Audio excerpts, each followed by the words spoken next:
ఏమంటా ఉండు, నీవును నీ జనులందరును, నీవును నీ జనులందరును. హల్లెలూయా కదా.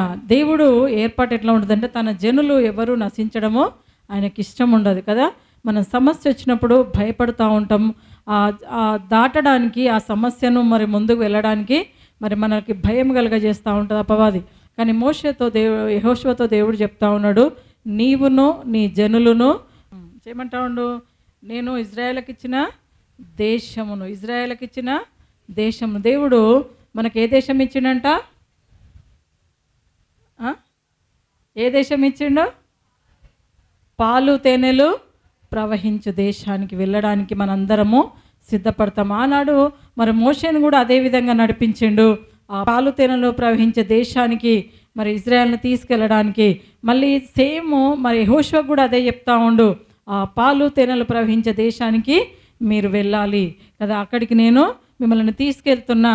నా జనులు నశించిపోవద్దు, నా జనులు కృంగిపోవద్దు, నా జనులు ఆ బంధకాలలో ఉండకూడదని చెప్పి ప్రభు ఒక నాయకుని నిలబెట్టి మనల్ని ముందుకు నడిపిస్తూ ఉంటాడు. హల్లెలూయా, హల్లెలూయా, హల్లెలూయా కదా. మరి చూడండి, మరి ఈ సంఘాన్ని కూడా నడిపించడానికి మనకు ఎవరిని లేపిండు దేవుడు?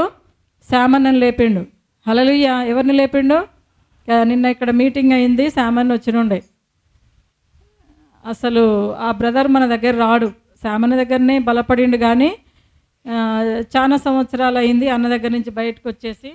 మరి ఇక్కడ 10 years అయింది ఇక్కడ చర్చి కట్టుకొని. నిన్న 10th anniversary జరిగింది చర్చిది. మరి అన్నని పిలిపించుకున్నాడు కదా. ఇక అన్న వస్తుండంటే జనాలు ఎట్లుంటారు అసలు. ఇంతకుముందు ఏ మీటింగ్ చేసినా కూడా ఆ రూమ్, చిన్న రూమ్ పాపం 60 గజాల దాంట్లో ఒక 2 రూమ్లు వేసుకొని వాళ్ళ ఫ్యామిలీ ఉంటారు. మిగతా కొంచెం ప్లేస్లో మరి వాళ్ళు సంఘం నడిపిస్తూ ఉంటారు 60 yardsలోనే.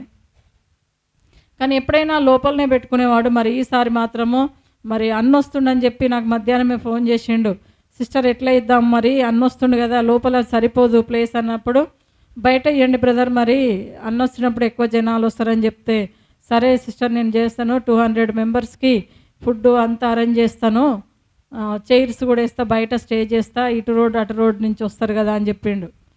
సరే బ్రదర్ అని చెప్పిన. అయినప్పటికీ మరి ఆయన కూడా చెప్పని వాళ్ళు అన్నది అందులో గ్రూప్లో పెట్టిండ్రంట. మరి అందరు కూడా వచ్చిండ్రు. హల్లెలూయా కదా. ఇంత ఘనంగా ఆ మీటింగ్ జరిగింది. ఇంతకుముందు ఎప్పుడు కూడా ఆయన పెద్ద పెద్ద స్పీకర్స్ను కూడా పిలిపించుకున్నాడు, కానీ ఎప్పుడంతా మరి జనాలు రాలేదు.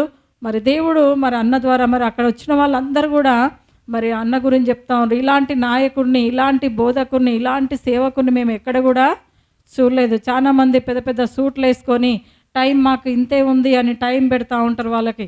కానీ మరి అన్న ముందు వచ్చిండు, లాస్ట్ వరకు కూడా ఉన్నాడు. హల్లెలూయా. ఎన్ని గంటలంటే స్టార్ట్ కాక ముందు వచ్చిండు, మొత్తం ఎండ్ అయ్యే వరకు కొన్ని 4-5 గంటలు కూర్చొని ఓపికతో ఉన్నాడు. మళ్ళీ ఆ రాత్రి ఎంత 11:30 ఇక్కడ అయినట్టుంది. మళ్ళీ ఒకటి ఓపెనింగ్ ఉందంట, షాప్ ఓపెనింగ్. అసలు అంతసేపు వాళ్ళు అంత నైట్ దాకా షాప్ ఓపెనింగ్ ఎట్లా కూర్చున్నారేమో తెలియదు కదా. మరి అన్న రావడము, మరి అంత నైట్ కూడా ఓపెనింగ్కి వెళ్ళిండు. ఎందుకంటే మన ప్రేయర్ పవర్ వాళ్ళకి ఏముంటుందంట, ఓపిక ఉంటుంది. హల్లెలూయా కదా. ప్రేయర్ పవర్ అంటేనే ఓపిక. ఓపిక లేకుండా ఉండలేము. ఓపిక లేకపోతే అన్నొద్దేమోదంటారు. అన్న రావాలంటే ఏం కావాలి నీకు? ఓపిక, సహనము కావాలి. హల్లెలూయా కదా. ఎప్పుడైతే తన ప్రజల కొరకు ఆయన ఎంతెంత రాత్రి నిద్ర లేకుండా ఆయన మరి పని చేస్తూ ఉన్నాడు. అట్లనే ఆనాడు కూడా మరి మోషేను, యెహోషువను కూడా దేవుడు ఎన్నుకున్నాడు ఆ తన ప్రజల కొరకు. మరి ఆయన మరి అన్నీ సమకూరుస్తుండంట. ఆ సముద్రమును దాటడానికి, ఆ యోర్దాను దాటడానికి మరి దేవుడు యెహోషువను మరి మోషేను కూడా ఎన్నుకున్నాడు. కాబట్టి మనం కూడా సమస్యలు వచ్చినప్పుడు భయపడాలన్నా, సమాధానం కలిగి ఉండాలన్నా? సమాధానంగా ఉండాలి, ప్రార్థనలో ఉండాలి. సమస్యలకు కృంగిపోవద్దంట. అపవాది మనల్ని శోధించడానికి ఎన్నో రకాల ప్రయత్నం చేస్తూ ఉంటారు, కానీ మనం ధైర్యంగా ఉండాలి. ఒక మంచి కుటుంబాన్ని ఏలే మంచి నాయకుడిగా కదా, కుటుంబానికి ఒక మంచి యజమానుడిగా ఉండాలంట. పురుషులు మరి ఆ విధంగా ఉంటారు కదా. మరి తల్లిదండ్రులు పిల్లల్ని ఏ విధంగా చూసుకోవాలనే దాంట్లో తండ్రి మంచి మరి పాత్ర పోషిస్తూ ఉంటాడు, చక్కగా నడిపిస్తూ ఉంటాడు. హల్లెలూయా.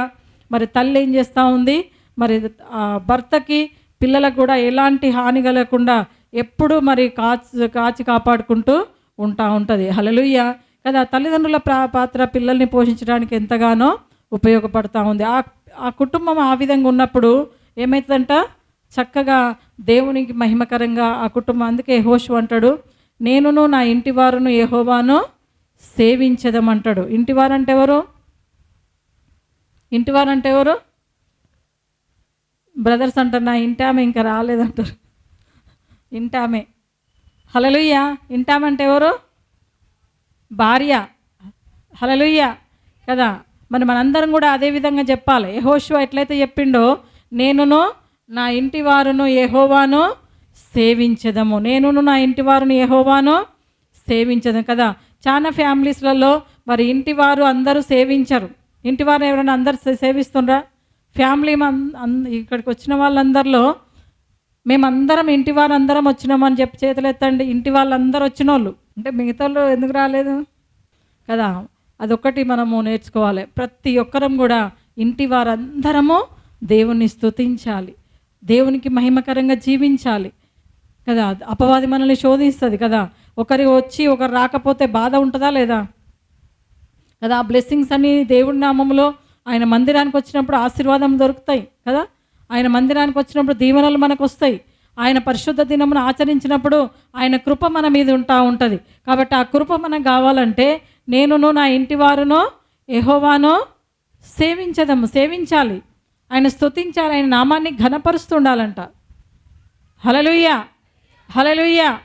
కాబట్టి ప్రతి ఒక్కరము మనమందరం ఏం చేయాలంట, ఆయన నామాన్ని ఘనపరుస్తూ మహిమపరుస్తూ ఉండాలి కదా. అప్పుడే మనం ఆయన దీవెనలు మనము పొందుకోగలుగుతాం, ఆయన ఆశీర్వాదములు మనము పొందుకోగలుగుతాం, ప్రతి శోధనను జయించగలుగుతామంట. హల్లెలూయా, హల్లెలూయా. కాబట్టి మన శరీరం బలహీనంగా ఉన్నా కూడా శోధనను మనము జయించాలి, శ్రమలు మనం జయించాలి. ఆ బలహీన సమయంలో దేవుడు ఏం చేస్తూ ఉండు, బలపరిచే దేవుడు మనకున్నాడు కదా. ఆ బలహీన సమయంలో కూడా బలాన్ని అనుగ్రహించే దేవుడు మనకున్నాడు. హల్లెలూయా కదా. మీటింగ్లో మరి అన్న వచ్చినప్పుడు పెద్ద పెద్ద స్పీకర్స్ పెట్టినరు వాళ్ళు. ఎంత పెద్ద అవేంటి అవి జేబిఎల్ అంట, ఇంత ఎత్తు పెట్టినరు. అన్నకు అసలే హార్ట్ ప్రాబ్లం. అన్న స్పీకర్స్ ముందే కూర్చోబెట్టిండ్రు అన్నని. వెనుక కూర్చున్న నాకే దడదడ అవుతుంది. ఆ శబ్దం అట్లా వస్తుంది, అసలు సౌండ్ చిన్నగా పెట్టట్లేరు. అన్న కరెక్ట్గా స్పీకర్స్ ఇట్లా ఎదురుగానే కూర్చున్నాడు. నాకేమో అప్పటిదాకా లోపల ఉన్నాడు, బయటకు వచ్చి కూర్చున్నప్పుడు భయం వేస్తుంది. ఎదురుగా ఎందుకు కూర్చుండు అన్న, కొంచెం సైడ్ కట్టన్న కూర్చోబెడితే బాగుండని. అన్న కూడా కూర్చున్నాక ఏం చేయలేడు కదా. ఆ శబ్దం అంత ఘనము ఎదురుగా వస్తుందని అనుకోలేకపోవచ్చు. కానీ అంత పెద్ద శబ్దం పెట్టిండు, అయినప్పటికీ అన్ని గంటల ఓపికతోని కూర్చుండు. ఆయన శరీరం ఎంత, వెన్నెముకకు ప్రాబ్లం అయింది, చేతులకు ప్రాబ్లమే, కాళ్ళకు ప్రాబ్లమే, హార్ట్కు ప్రాబ్లమే, అయినప్పటికీ సేవ చేస్తుండా లేదా? సేవ చేస్తూనే ఉండు. హల్లెలూయా కదా. నైట్ అంతా సేవ చేసిండు. నైట్ అంతా మరి ఆ గృహప్రవేశం చేసి ఇంటికి వెళ్ళిపోయేసరికి ఏ 2 అయిందో కదా. మళ్ళీ పొద్దున్నే 10 గంటలకు అన్న మెసేజ్ వస్తూనే ఉంది, ఫోన్లో చూస్తే వచ్చేసింది మేళ. హల్లెలూయా. చూడండి, మనం కూడా మన కుటుంబాల కొరకు, మనందరి కొరకు ఆయన ప్రయాసపడతా ఉండు కదా. మరి ఇంట్లో ఉంటే ఉండొచ్చు, రెస్ట్ తీసుకోవచ్చు, కానీ ఎవరి కొరకు? మన కొరకు కదా, మనందరి కొరకు, ప్రజల కొరకు. ప్రభువు ఎట్లయితే మన కొరకు ఆయన శిల్వ రక్తాన్ని ప్రోక్షింపజేసిండో, ప్రజలందరి పాపంలో ఆయన భరించిండో, ప్రతి ఒక్కరి వేదన బాధన ఆయన ఎట్లయితే జయించిండో, మరి మన ప్రభువు మనని క్షమించిన ప్రకారంగా, ప్రేమించిన ప్రకారంగా కూడా మనం అదే విధంగా మనము మన నాయకుడైన మన శామనను చూసి కూడా మనము నేర్చుకోవాలి. హల్లెలూయా.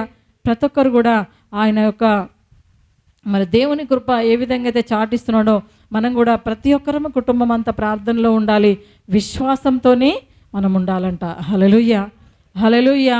మరి ఆ విశ్వాసంతో ఉన్నప్పుడు దేవుడు మీ జీవితంలో కూడా కార్యాలు జరిగిస్తూ ఉంటాయి. అపవాది రకరకాల శోధనలు తీసుకొస్తూ ఉంటుంది, పిల్లల విషయంలో, ఇంటి విషయంలో, కుటుంబ విషయంలో, అప్పుల విషయంలో కూడా మనని కృంగజేస్తూ ఉంటాయి. కానీ భయపడడానికి వీల్లేదు. హల్లెలూయా, హల్లెలూయా, హల్లెలూయా. భయపడతారా? భయపడొద్దు. ఎందుకంటే మన దేవుడు సజీవుడు కదా. మరి వచ్చే 29 తారీఖు గుడ్ ఫ్రైడే ఉంది కదా. యేసు ప్రభు కల్వరి సిలువలో మన కొరకు రక్తాన్ని కార్చి ఆయన ప్రాణాన్ని పెట్టిన ఆ సజీవుడైన దేవాది దేవుణ్ణి మనము ఘనపరచడానికి మరి 2024 సంవత్సరంలో మళ్ళీ దేవుడు మరొక సంవత్సరాన్ని మనకిచ్చిండు. ఆ ధన్యతను బట్టి దేవునికి వందనాలు చెల్లించాలి కదా. ఆ రక్షణ ప్రణాళిక ఇంకెవరైతే నశించిపోతుండ్రా, అప్పులతో నశించిపోతుండ్రా, రోగములతో నశించిపోతుండ్రా, మరి మనం అందరం ఏం చేయాలంట? ఏం చేయాలి? మనమందరము ఆ నశించిపోయే వారి కొరకు ప్రార్థన చేయాలంట కదా. ప్రార్థన చేసినప్పుడు దేవుడు గొప్ప కార్యాలు మీ జీవితంలో జరిగిస్తూ ఉంటాడు. కాబట్టి ముఖ్యంగా దేవుడు ఈ సంవత్సరం ఇచ్చింది భయపడకు అని. ఎందుకంటే మనకు చిన్న చిన్న సమస్యలకే ఎక్కువ భయపడిపోతూ ఉంటాం కదా. ఎప్పుడైతే భయపడతా ఉంటామో మనకు అనేక రకాల శరీరంలో మరి అదే శోధనలు స్టార్ట్ అవుతూ ఉంటాయి. భయం ఎక్కువైతే ఏమవుతుంది? హార్ట్ ప్రాబ్లం అవుతూ ఉంటుంది కదా. మీకు తెలుసా హార్ట్ ప్రాబ్లమ్స్ ఎట్లా వస్తాయి? ఎక్కువ టెన్షన్ పడుతూ ఉంటే హార్ట్కి ఏమవుతుంది? హార్ట్ నుంచి మరి బ్రెయిన్కు వెళ్ళాల్సిన బ్లడ్ ఏమవుతూ ఉంటుంది అంటే ఫాస్ట్గా వెళ్తూ ఉంటుంది, స్లోగా వెళ్ళాలి. దాని ఎంత లిమిట్ ప్రకారంగా వెళ్ళాలి కదా. టెన్షన్ పడుతూ ఉంటే అక్కడ కూడా అర్థం కాదు. కాబట్టి మనం ఎట్లుండాలంట? నెమ్మదిగా కూల్గా ఉండాలి కదా. ఎందుకంటే నీ దేవుడు నీకు ఉన్నప్పుడు నువ్వు ఎట్లుంటావంట? నెమ్మదిగా ఉంటావు కదా. సమస్యను చూసి భయపడవంట, చింత చేయవు కదా. ఆలోచన చేయాలి కానీ ప్రార్థనలో ముందుకు నడిపించే దేవుడు ఉండని మనము ఆలోచన కలిగి ఉండాలి కదా. భయాన్ని మనము తీసివేయాలి ఫస్ట్. హల్లెలూయా, హల్లెలూయా. కాబట్టి ఆ భయం తీసేసినప్పుడు దేవుడు మీ జీవితంలో కూడా గొప్ప కార్యాలు జరిగిస్తూ ఉంటాడు. లూకాసు వార్తలో ఒక మాట చూసుకుందాం. 10వ అధ్యాయము, లూకాసు వార్త 10వ అధ్యాయంలో మొదటి నుండి చదవండి చాలు. ఏమంటా ఉండి ఇక్కడ యేసు ప్రభు చెప్తా ఉన్నాడు. అందుకు అటు తర్వాత ప్రభువు 70 మంది ఇతరులను నియమించి తాను వెళ్ళబో ప్రతి ఊరికి ప్రతి చోటికి తనకంటే ముందు ఇద్దరినిగా పంపెను. హల్లెలూయా. యేసు ప్రభు ఈ లోకంలో మరి ఉన్నప్పుడు 70 మందిని ఏర్పరచుకుండంట. 70 మంది ఎలాంటి వాళ్ళు అంటే మంచిగా నమ్మకస్తులను, ప్రార్థన పరులను, విశ్వాసంతో ఉండేవాళ్ళని కదా. అందరు ఒకటే చేయగలుగుతారా? ఇప్పుడు సామాన్య ఒక్కడే ఇన్ని ఊర్లు కవర్ చేయగలుగుతాడా? ఇన్ని సంఘాలు కవర్ చేయగలుగుతాడా? ఇప్పుడంటే ఆన్లైన్స్ వచ్చినాయి కదా, ఫోన్లో పెట్టి చూస్తూ ఉన్నారు. కానీ అంతకుముందు అయితే ఇప్పుడు బోడుపల్లి ఒక బ్రాంచ్ కదా, అక్కడక్కడ మరి సేవకులను తయారు చేసి పెట్టినట్టుగా మరి ఇక్కడ కూడా యేసు ప్రభు అదేవిధంగా మరి 70 మందిని తయారు చేసి ఊరికి ఇద్దరిని, ఆ ప్రాంతానికి ఇద్దరిని పంపిస్తూ వచ్చిండంట. పంపిస్తూ వచ్చినప్పుడు అక్కడ ఏం చేయాలంటే అప్పుడు చెప్తా ఉన్నాడు, పంపినప్పుడు వారితో ఇట్లా నేను కోత విస్తారంగా ఉన్నది కానీ పనివారు కొద్ది మందియే. హల్లెలూయా కదా. కోత ఎట్లుందంట? విస్తారంగా ఉంది కదా. నశించిపోతూ ఉన్నారు, రక్షణ లేక బాధపడుతూ ఉన్నారు, దుఃఖంలతో ఉన్నారు కదా, మరి వేదనతో ఉంటా ఉన్నారు. వాళ్ళకి చెప్పేవాళ్ళు కావాలి, వాళ్ళను బలపరిచే వాళ్ళు కావాలి. వాళ్ళు నశించిపోకుండా విడుదల చేయడానికి ఒక మాట చాలంట. హల్లెలూయా కదా. దేవుని నుంచి వచ్చిన పరిశుద్ధాత్మ ద్వారా ఒక మాట ఎవరైతే చెప్తారో ఆ మాట ద్వారా దేవుడు విడుదల కలగజేస్తూ ఉంటాడు, ఆ కుటుంబానికి రక్షణ కలగజేస్తూ ఉంటాడు. హల్లెలూయా, హల్లెలూయా కదా. మరి ఇప్పుడు మీరు సిద్ధంగా ఉండాలి ప్రార్థన చేయడానికి, ఆ కోత కోయడానికి. కోస్తారా? కొడవళ్ళు ఉన్నాయా మీ దగ్గర? కోత ఏమైందంట? విస్తారంగా ఉంది, పొలం పండిపోయింది కదా. నశించిపోతే ఎవరికి బాధ ఉంటుంది? మనకేం బాధ ఉంటుంది? మనకు అస్సలు ఉండదు. ఎవరికి బాధ? యజమానుడు. యజమానుడు ఎవరు? యేసు ప్రభు. హల్లెలూయా కదా. ఆయనకు బాధ, మన యజమానుడు ఆయన. కాబట్టి మీ కుటుంబాలలో ఎవరైతే ఉన్నారా వాళ్ళ కొరకు మీరు ప్రార్థన చేయాలి. దేవా నేనున్న ప్రభా, నేను సేవకి వెళ్తా, నేను ప్రార్థన చేస్తా, ఆ నశించిపోయే వరకు నేను మొరపెడతా ప్రభా అని మనం ఎప్పుడైతే మొరపెడతామో మన జీవితాల్లో దేవుడు కార్యాలు జరిగించబోతా ఉండు. హల్లెలూయా, హల్లెలూయా. చూడండి, ఇంకా కొద్ది రోజులలో మరి ఆ భూమిలో ఉన్న ఆ సారం అంతా తగ్గిపోతూ ఉంది. భూమిలో ఉన్న సారం ఏమవుతుంది? తగ్గుతూ ఉంది. ఇంకా కొన్ని సంవత్సరాల తర్వాత మనకు ఆ చెట్టు ఏమవుతుందంట? ఎదగదు, మామూలుగా ఉంటుంది అంతే. ఎందుకంటే అన్ని చెట్లు నరకబడినాయి కదా, నరకబడినాయి. ఇంకా అడవులు అన్నీ తీయబడతా ఉన్నాయి, అన్ని ఇండ్లు కట్టుకుంటూ పోతూ ఉన్నారు. ఇండ్లు కడితే ఏమవుతుంది? ఇండ్లు కట్టి కిరాయిలకు ఇచ్చి డబ్బులు సంపాదించుకొని ఆరోగ్యానికి ఏం కావాలి? చెట్లు కావాలి. ఏం కావాలి? చెట్లు కావాలి. ఒక అడవిలో పోయి కూర్చుని అనుకో, చెట్లు ఉన్న దగ్గర ఎంత హ్యాపీగా ఉంటుంది కదా. కదా. మన ఆత్మ, మన శరీరము ఎంత సంతోషిస్తుందో ఆ పచ్చదనం చూసి, ఆ చెట్లను చూసి, మంచి ఫలాలు తిన్నప్పుడు కదా. మరి అదేవిధంగా మరి ఆ భూమిలో ఉన్న సారమంతా తగ్గిపోతూ ఉంది. కాబట్టి మనం ప్రార్థన చేయాలి అలాంటి వాటి కొరకు, నశించిపోకుండా రాబోయే కొద్ది సంవత్సరాలకి ఇంకా చెట్లు లేకుండా చేస్తూ ఉన్నారు జనాలు. అడవులన్నీ నరికి ప్లాట్లు చేసి అమ్ముతూ ఉన్నారు. అది చాలా నష్టం అసలు కదా. వాటర్ ఇప్పుడు బెంగళూరులో చెప్పిండ్రు ఏంటంటే వాటరే లేదంట బెంగళూరులో, అంతా బట్టలు పెట్టి తుడుచుకుంటా ఉన్నారంట. తెలుసా మీకు ఈ న్యూస్?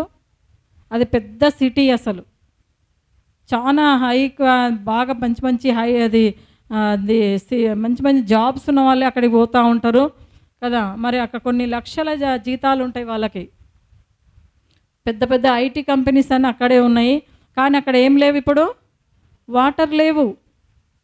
హల్లెలూయా కదా. అవి ఏం చేస్తూ ఉన్నారంట, బకెటెడ్ ఒక బిందె కావడానికి పెద్ద పెద్ద లైన్లు వేసి నిలబడి ఆ వాటర్ ఒక్కొక్క బిందె తెచ్చుకొని ఆ బట్టను పిండుకొని తుడుచుకుంటా ఉన్నారంట. చాలా ఘోరం కదా. మరి అట్లాంటివి జరుగుతూ ఉన్నాయి కదా. లోకమంతా కరువు, మన లేఖనములు నెరవేరుతూ ఉన్నాయి. కానీ మన దేవుడు మనకు తోడుగా ఉండు. హల్లెలూయా కదా. మనకైతే ఇప్పటివరకు ఆ ప్రాబ్లం రాలే, కానీ ప్రార్థన చెయ్యాలి మనం. అలాంటి ఆ కరువు రావద్దని మనం ప్రార్థన చెయ్యాలి కదా. కుటుంబాలకు మరి శోధనలు రావద్దని ప్రార్థన చేయాలి. నశించిపోతున్న వారి కొరకు మనం ప్రార్థన చేయాలి. పనివారి కొదువుగా ఉండ్రు కదా, కోత విస్తారంగా ఉంది. ఆయన ప్రభు రాకడ సమీపంగా ఉంది. కాబట్టి సిద్ధపడదాం. ప్రతి ఒక్కరం కూడా దేవుని నామం మహిమకరంగా జీవిద్దాం కదా. యెహోషువ ఎట్లయితే మరి నడిపించిండో మరి ఆ ఇజ్రాయెల్ని, మనం కూడా యెహోషువలాగా ఉందామా? ఆ నడిపించే ప్రజలలో ఉందామా? యెహోషువలాగా మనం నడిపించేవారిగా ఉండాలి. నడిచేవారికి ఉందామా, నడిపించేవారికి ఉందామా? నేను ఇక్కడ నడిపిస్తాక్క, నాకే నడవ చేత కాదంటారు. హల్లెలూయా హల్లెలూయా కదా. నడిపియాలనా, నడవాలనా? మనం నడుస్తూ ఎదుటివారిని నడిపియాలి. మనం మండుచు ఎదుటివారిని మండించాలంటే అగ్గిపుల్ల తీసుకొని మండించారు. వాక్యం వేరే అర్థమవుతుంది. మేము వాక్యం బైబిల్ ఉన్న చెప్తే ఇదేం భాషనో మండించాలంటే మరి అదేం మంట అనేసి అనుకోకండి. హల్లెలూయా. ఆత్మలో మంట, దేవుడు అగ్ని కనుక, ఆయన దహించు అగ్ని కనుక మనం ఎక్కడైతే అడుగు పెడితే అక్కడ సైతాను మంట కలుగుతుంది, అది కాలిపోతూ ఉంటుంది, అక్కడున్న ప్రజలకు విడుదల కలుగుతూ ఉంటుంది. హల్లెలూయా. అదే మండించడం కదా. ఒక్కరు కూర్చున్నప్పుడు మంట తక్కువ ఉంటుంది, ముగ్గురు ఉన్నప్పుడు ఆ మంట అధికంగా ఉంటుంది, అక్కడ సైతాన్ శక్తులు కూలుతూ ఉంటాయి. అందుకే ప్రేయర్ పవర్ ప్రార్థన మరి 3 దినములు ఉపవాస 3 దినములు నీతిమంతుల సభ ప్రతి ఇంట్లో పెడతాం. ఎందుకు? ముగ్గురు ప్రార్థన చేయాలి కదా. ముగ్గురు ప్రార్థన చేసినప్పుడు ఏం జరుగుతుంది? ఆ ఇంట్లో విజయం కలుగుతూ ఉంటుంది. హల్లెలూయా. ఆ 3 దినముల ప్రార్థనలో మరి 3వ రోజు వరకే మంచి సాక్ష్యం వాళ్ళు చెప్తూ ఉంటారు కదా. నిన్న మేము ఒక అంబర్పేట పోయినాము 108 మీటింగ్కి. నిన్న అదే ఈ టైంకు 12 గంటలకు అట్లా వెళ్ళి 3 గంటలకు వచ్చినాము కదా. మరి ఆ ఇంట్లో సమస్య ఉంది, కానీ మనం ఎప్పుడైతే మేము ప్రార్థన చేసినామో, ప్రార్థన చేసి మేము వర్షిప్ చేస్తూ ఉన్నామో, ఆమెకు మరి ఆ ఇంట్లో ఇట్లా మంటలాగా అంతా దేవుడి అభిషేకం దిగిందంట. హల్లెలూయా హల్లెలూయా కదా. ఆ మంట ఉంది, మాకు మంచిగా అనిపించింది ప్రేయర్లో అని కదా. ఎందుకంటే ఎప్పుడైతే మనం ప్రేయర్ చేసుకున్నప్పుడు దేవుని అగ్ని దిగుతుంది. మనం ఖాళీగా కూర్చున్నప్పుడు వస్తుందా? ఏం చేయాలి? ప్రేయరు చెయ్యాలి, మండాలి మనం. హల్లెలూయా. నీకు ఆ రోషము రావాలి కదా. కోత విస్తారంగా ఉంది, పని వాళ్ళు కొద్దిగా ఉన్నారు. మనం భయపడడానికి వీళ్ళే. మనం ముందుకు వెళ్దాం. ప్రతి ఒక్కరం కూడా, దేవా నేనున్నా, నీ సేవ చేస్తా, నా కుటుంబం రక్షింపబడాలి, నా ప్రాంతం రక్షింపబడాలి, వాళ్ళు నశించిపోవద్దు ప్రభా అనేసి మనం అడుగుతూ ఉండాలంట. హల్లెలూయా.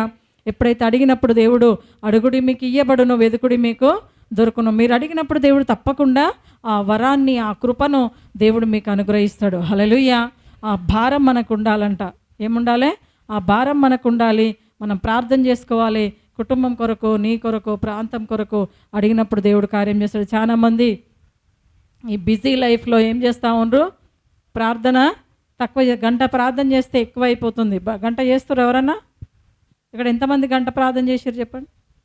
బ్రదర్ చేసిండు, ఒక్కడే బ్రదరే చేతులు ఎత్తింది, రేపు సిస్టర్ చేతులు ఎత్తింది. అసలు టైం ఎక్కడ ఉంటుందక్క? లేవంగానే అటు ఇటు అడావుడు పని చేసుకొని బైబిల్ పట్టుకొని కూర్చోడం అయిపోయి ఈరోజు వదిలేసేయరు, నిన్న లేదు. హల్లెలూయా, హల్లెలూయా. పాపం తప్పును మంచిగా ఒప్పుకుంటా ఉన్నారు. కానీ ఇది కాదు క్రైస్తవ జీవితం అంటే. ప్రార్థనలు ఉండాలి. మనం పీల్చే ప్రతి గాలి ఆయనదే. హల్లెలూయా. మరి ఆయన కృతజ్ఞత చెల్లిస్తుండ్రా? ఆయన ఇచ్చిన మనం నడుస్తున్నామంటే జీవం ఆయనదే. హల్లెలూయా. కృతజ్ఞత చెల్లిస్తుండ్రా? మనం కష్టపడే ఆ జాబ్ చేయడానికి ఇచ్చే శక్తి కూడా ఆయనదే. క్షేమంగా నేను ఇంటికి నడిపిస్తున్నంటే మరి ఆ తండ్రి కృపనే. హల్లెలూయా. మరి కృతజ్ఞత చెల్లిస్తుండ్రా?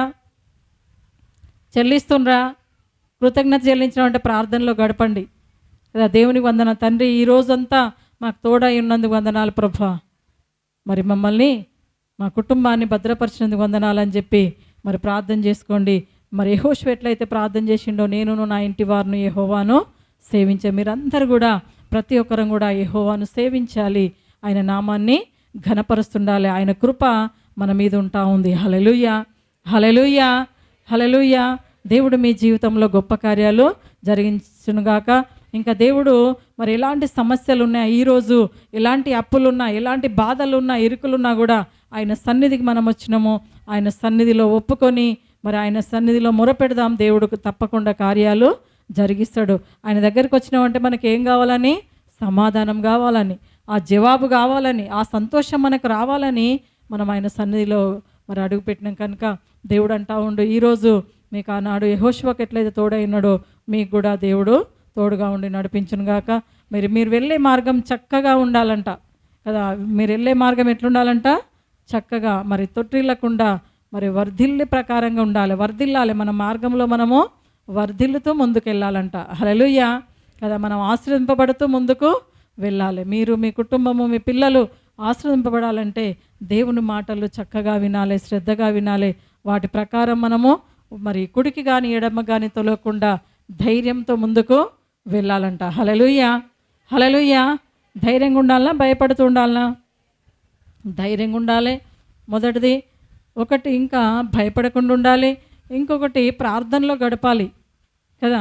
వాక్యం చదవాలి కదా. వాక్యం మరి ఇంతకుముందు కూడా ఎన్నో సంవత్సరాలు చెప్తా ఉండు. కొద్ది రోజులైతే వాక్యం కరువు ఉంటుంది, జాగ్రత్త, చదువుకోండి అన్నాడు. కానీ ఇక్కడ చదువు రాని వాళ్ళు చాలామంది ఎంత బాధపడతారో తెలుసా. కానీ చదువు వచ్చిన వాళ్ళు కూడా బైబిల్ చదవట్లేరు. అది ఇంకా బాధాకరం. చదువు రాని వాళ్ళు ఎంతమంది చేతులు ఎత్తండి. ఇక్కడ రానోళ్ళు, వచ్చిన వాళ్ళు ఎంతమంది చేతులు ఎత్తండి. చదువు వచ్చిన వాళ్ళు ఎంతవరకు బాగానే చదువుకోరు. పాపం మీ తల్లిదండ్రులు మంచిగా కష్టపడి బడికి పంపించి, స్కూల్కి పంపించి చదివిపించరా లేదా? ఎందుకు చదివిపించారంటే నా పిల్లలకు జ్ఞానం కావాలి, లోకం అర్థం కావాలి, దేవుడు అర్థం కావాలి, ప్రపంచం అర్థం కావాలి, లోక జ్ఞానం దేవుడు ఇవ్వాలి అని మంచిగా కష్టపడి చదివిపించారు. కానీ బైబిల్ ఎంతమంది చదువుతున్నారు? చేతులు లేపిన వాళ్ళ దాంట్లో. మిగతా వాళ్ళు పాపం బిజీగా ఉండరేమో. హల్లెలూయా కదా. బైబిల్ చదవండి. బైబిల్ చదివినప్పుడు దేవుని జ్ఞానం వస్తూ ఉంటుంది. దేవుడు కృప మనకు నడిపించుతుంది. మనం వెళ్ళే మార్గంలో చక్కగా దేవుడు మనల్ని నడిపిస్తాడంట. మరి టెన్షన్ లేకుండా సమాధానం కలిగి ఈ లోకంలో మనం జీవించాలి. ఎలాంటి శ్రమ వచ్చినా శ్రమను రా, నేను ముందుకు, నా ముందు ప్రభు నడుస్తూ ఉండు. హల్లెలూయా. మన ముందు ఎవరు నడుస్తారంట? దేవుడు నడుస్తూ ఉండు. అందుకే అంటారు తెలుసా, మిట్టగా ఉన్న వాటిని మరి ముందుగా వెళ్ళొచ్చు, ఆయన సరళం చేస్తాడంట కదా. మనం నడవలేం కానీ ఆయన మనల్ని నడిపించగలుగుతాడు. శ్రమలో ఆయన నడిపిస్తాడు, బాధలో ఆయన నడిపించే దేవుడు ఉన్నాడు. అది ఆయన మన దుఃఖంలో ఆయన నడిపించే దేవుడు ఉన్నాడు. ఆయన మనల్ని విడిచిపెట్టే దేవుడు కాదు. కాబట్టి మీకున్న ప్రతి ప్రాబ్లం గురించి ప్రభువు విడిపిస్తాడు. ఆయన సమాధానము, ఆయన నెమ్మది, సంతోషం దేవుడు మీకు అనుగ్రహించునుగాక. మిమ్మల్ని, మీ కుటుంబాన్ని దేవుడు దీవించి ఆశీర్వదించునుగాక. మరి యెహోషువకు తోడైనట్టుగా మరి మీరు కూడా ప్రతి ఒక్క కుటుంబం కూడా నేనును నా ఇంటి వారును యెహోవాను సేవించదేమనే మాట ప్రతి ఒక్కరం కూడా పలకాలి. మరి వచ్చే వారం వరకు మరి అందరూ బైబిల్ చదవండి, ప్రార్థనలో గడపండి, కనీసం ఒక గంటన్న ఆయన సన్నిధిని గడపండి కదా.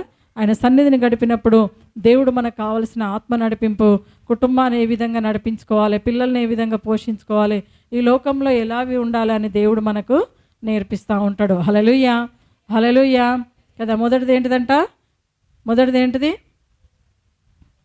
ధైర్యంగా ఉండాలి, ఇంకా భయపడకుండా ఉండాలి. ధైర్యంగా ఉండాలంటే భయపడకుండా ఉండడం రెండో ఒకటే. ఇది ఉండదు, అది ఉంటే ఇది ఉండదు. హల్లెలూయా. మూడవది ప్రార్థన చేసుకోవాలి.